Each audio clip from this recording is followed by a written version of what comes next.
Hi friends, ഇന്ന് ഞാൻ രാവിലെ തന്നെ ഒരുങ്ങി എനിക്ക് റെയിൽവേ സ്റ്റേഷൻ വരെ പോകണമായിരുന്നു കേട്ടോ. ഞാനിന്ന് എറണാകുളം വരെ ഒന്ന് പോകുന്നുണ്ട്. അതിനുമ്പ് ചാനൽ ആദ്യമായിട്ടാണ് കാണുന്നതെങ്കിൽ ഒന്ന് സബ്സ്ക്രൈബ് ചെയ്ത് സപ്പോർട്ടോടെ ചെയ്തേക്കണേ. രാവിലെ തന്നെ അച്ഛനാണ് കേട്ടോ എന്നെ സ്റ്റാൻഡിലോട്ട് കൊണ്ടുവിട്ട്. സ്റ്റാൻഡിൽ നിന്ന് നേരിട്ട് റെയിൽവേ സ്റ്റേഷനിലോട്ട് ബസ് ഉണ്ടെന്ന് എഴുതിയാണ് പോയത്. പക്ഷെ കുറച്ച് താമസിക്കുന്നതുകൊണ്ട് തന്നെ അവിടെ നിന്ന് പിന്നെ തിരിച്ച് ഞാനൊരു പ്രൈവറ്റ് ബസ് സ്റ്റാൻഡിൽ പോയി അവിടെ നിന്ന് ബസ് കയറിയാണ് കേട്ടോ എറണാകുളം റെയിൽവേ സ്റ്റേഷനിൽ എത്തിയത്. അങ്ങനെ കുറച്ച് നേരം കഴിഞ്ഞപ്പോഴത്തേക്ക് ട്രെയിനൊക്കെ കിട്ടിയിട്ടുണ്ടായിരുന്നേ. അങ്ങനെ ഞങ്ങൾ എറണാകുളം ഇറങ്ങിയേ. ഇനി ഞങ്ങൾക്ക് മെട്രോ കയറി MG റോഡിൽ ഇറങ്ങണമായിരുന്നു. അങ്ങനെ ഞങ്ങൾ മെട്രോ സ്റ്റേഷനിലേക്ക് പോയി. ഞാൻ ആദ്യമായിട്ടാണ് കേട്ടോ മെട്രോയിൽ കയറാൻ പോകുന്നത്.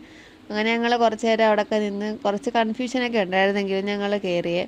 അങ്ങനെ ട്രെയിൻ വന്ന് ഞങ്ങൾ MG റോഡിൽ ഇറങ്ങി. ആക്സിയോൺസ് എന്ന് പറയുന്ന ഒരു ഇൻസ്റ്റിറ്റ്യൂഷനിലോട്ടായിരുന്നു ഞങ്ങൾ പോയിട്ടുണ്ടായിരുന്നത്. അങ്ങനെ കുറച്ച് നേരം അവിടെ ഇരുന്നേ. പിന്നെ പുറത്തോട്ട് ഇറങ്ങുമ്പോഴത്തേക്ക് നല്ല മഴയായിരുന്നു കേട്ടോ. മഴ വന്നാൽ തന്നെ വിശപ്പും വരുമല്ലോ. അങ്ങനെ ഒരു കടയിൽ കയറി ഫുഡൊക്കെ കഴിച്ചിട്ടുണ്ടായിരുന്നു. ഞാൻ നൂഡിൽസ് ആയിരുന്നു കേട്ടോ ഓർഡർ ചെയ്തിരുന്നത്. അങ്ങനെ ഫുഡൊക്കെ കഴിച്ചിട്ട് ഞങ്ങൾ തിരിച്ച് ഇവിടെ റെയിൽവേ സ്റ്റേഷനിലോട്ട് പോയി. നല്ല മഴക്കോളുണ്ടായിരുന്നു. ഞങ്ങൾ സ്റ്റേഷനകത്ത് ചെന്നപ്പോഴത്തേക്ക് നല്ല മഴയും തുടങ്ങി.